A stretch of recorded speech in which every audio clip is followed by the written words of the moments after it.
Hello, boys and girls. I'm going to continue with Hatchet, Chapter 8. Brian had some adventures, but he found some raspberries. Thought he was going to get eaten by a bear. That didn't happen. So let's see what happens in Chapter 8. At first, he thought it was a growl. In the still darkness of the shelter, in the middle of the night, his eyes came open and he was awake and he thought there was a growl. But it was the wind. A medium wind in the pines had made some sound that brought him awake. He sat up and was hit with the smell. It terrified him. The smell was one of rot, some musty rot that made him think only of graves with cobwebs and dust and old death. His nostrils widened and he opened his eyes wider.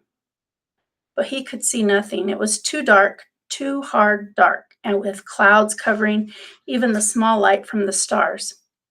And he could not see. But the smell was alive and full and in the shelter. He thought of the bear, thought of Bigfoot, and every monster he had ever seen in every fright movie he had ever watched, and his heart hammered in his throat. Then he heard the slithering, a brushing sound, a slithering, brushing sound near his feet, and he kicked out as hard as he could, kicked out and threw the hatchet at the sound, a noise coming from his throat. But the hatchet missed, sailed into the wall, where it hit the rocks with a shower of sparks, and his leg was instantly torn with pain, as if 100 needles had been driven into it. Ugh! Now he screamed with the pain and fear and skittered on his backside up into the corner of the shelter, breathing through his mouth, straining to see, to hear. The slithering moved again. He thought toward him at first, and terror took him, stopping his breath. He felt he could see a low, dark form, a bulk in the darkness, a shadow that lived. But now it moved away, slithering and scraping. It moved away, and he saw or thought he saw it go out of the door opening. He lay on his side for a moment, then pulled a rasping breath in and held it, listening for the attacker to return. When it was apparent that the shadow wasn't coming back, he felt the calf of his leg, where the pain was centered and spreading to fill the whole leg. His fingers gingerly touched a group of needles that had been driven through his pants and into the fleshy part of his calf. They were stiff and very sharp on the ends that stuck out, and he knew then what the attacker had been. A porcupine had stumbled into his shelter, and when he had kicked it, the thing had slapped him with its tail of quills. He touched each quill carefully. The pain made it seem as if dozens of them had been slammed into his leg, but there were only 8, pinning the cloth against his skin. He leaned back against the wall for a minute. He couldn't leave them in. They had to come out. But just touching them made the pain more intense. So fast, he thought, so fast things change. When he'd gone to sleep, he had satisfaction, and in just a moment, it was all different. He grasped one of the quills, held his breath, and jerked. It sent pain signals to his brain in tight waves, but he grabbed another, pulled it, then another quill. When he had pulled 4 of them, he stopped for a moment. The pain had gone from being a pointed injury pain to spreading in a hot smear up his leg, and it made him catch his breath. Some of the quills were driven in deeper than others, and they tore when they came out. He breathed deeply twice, let half of the breath out, and went back to work. Jerk, pause, jerk, and 3 more times before he lay back in the darkness. Done. The pain filled his leg now, and with it came new waves of self-pity.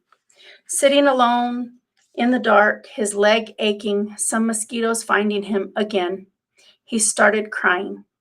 It was all too much, just too much, and he couldn't take it, not the way it was.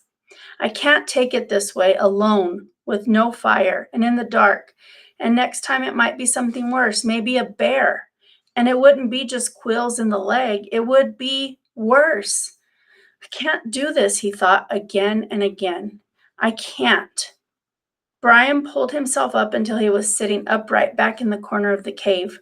He put his head down on his arms, across his knees with stiffness, taking his left leg, and cried until he was cried out. He did not know how long it took, but later he looked back on this time of crying in the corner of the dark cave and thought of it as when he learned the most important rule of survival, which was that feeling sorry for yourself didn't work. It wasn't just that it was wrong to do or that it was considered incorrect. It was more than that. It didn't work. When he sat alone in the darkness and cried and was done, all done with it, nothing had changed. His leg still hurt. It was still dark. He was still all alone, and the self-pity had accomplished nothing. At last he slept again, but already his patterns were changing, and the sleep was light, a resting doze more than a deep sleep, with small sounds awakening him twice in the rest of the night.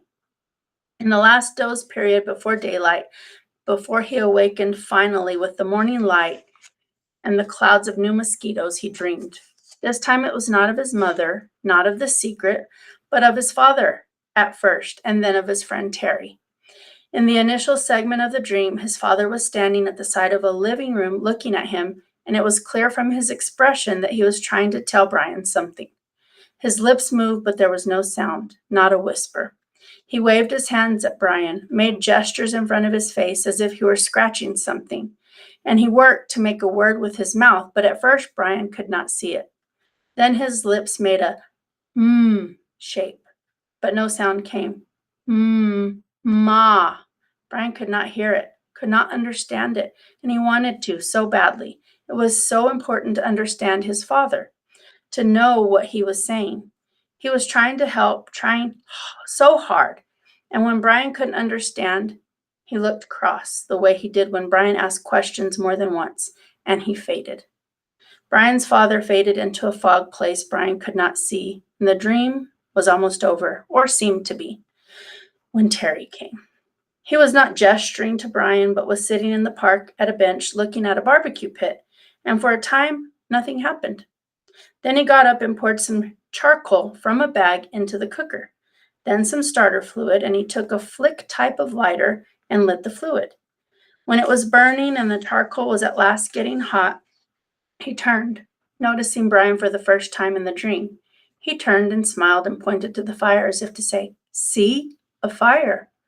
But it meant nothing to Brian except that he wished he had a fire. He saw a grocery sack on the table next to Terry.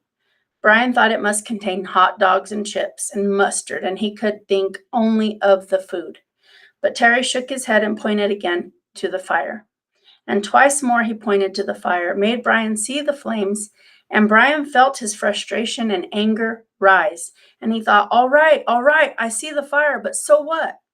I don't have a fire. I know about fire. I know I need a fire. I know that. His eyes opened, and there was light in the cave, a gray, dim light of morning. He wiped his mouth and tried to move his leg, which had stiffened like wood. There was thirst and hunger, and he ate some raspberries from the jacket. They had spoiled a bit, seemed softer and mushier, but still had a rich sweetness. He crushed the berries against the roof of his mouth with his tongue and drank the sweet juice as it ran down his throat. A flash of metal caught his eye, and he saw his hatchet in the sand where he had thrown it at the porcupine in the dark.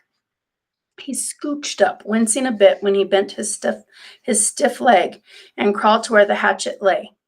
He picked it up and examined it and saw a chip in the top of the head. The nick wasn't too large, but the hatchet was important to him, was his only tool. And he should not have thrown it. He should keep it in his hand and make a tool of some kind to help push an animal away. Make a staff, he thought, or a lance, and save the hatchet. Something came then, a thought as he held the hatchet, something about the dream and his father and Terry, but he couldn't pin it down. Ugh! He scrambled out and stood in the morning sun and stretched his back muscles and his sore leg. The hatchet was still in his hand, and as he stretched and raised it over his head, it caught the first rays of the morning sun. The first faint light hit the silver of the hatchet, and it flashed a brilliant gold in the light, like fire. That is it, he thought. what they were trying to tell me. Fire! The hatchet was the key to it all. When he threw the hatchet at the porcupine in the cave and missed and hit the stone wall, it had showered sparks. A golden shower of sparks in the dark, as golden with fire as the sun was now. The hatchet was the answer. That's what his father and Terry had been trying to tell him. Somehow he could get fire from the hatchet. The sparks would make fire. Brian went back into the shelter and studied the wall. It was some form of chalky granite or a sandstone, but embedded in it were large pieces of a darker stone, a harder and darker stone. It only took him a minute to find where the hatchet had struck. The steel had nicked into the edge of one of the darker stone pieces. Brian turned the head backward so he could strike with the flat rear of the hatchet and hit the black rock gently. Too gently, and nothing happened. He struck harder, a glancing blow, and 2 or 3 weak sparks skipped off the rock and died immediately. He swung harder, held the hatchet so it would hit a longer, sliding blow, and the black rock exploded in fire. Sparks flew so heavily that several of them skittered and jumped on the sand beneath the rock, and he smiled and struck again and again. There could be fire here, he thought. I will have a fire here, he thought, and struck again. I will have fire from the hatchet. And that concludes chapter 8.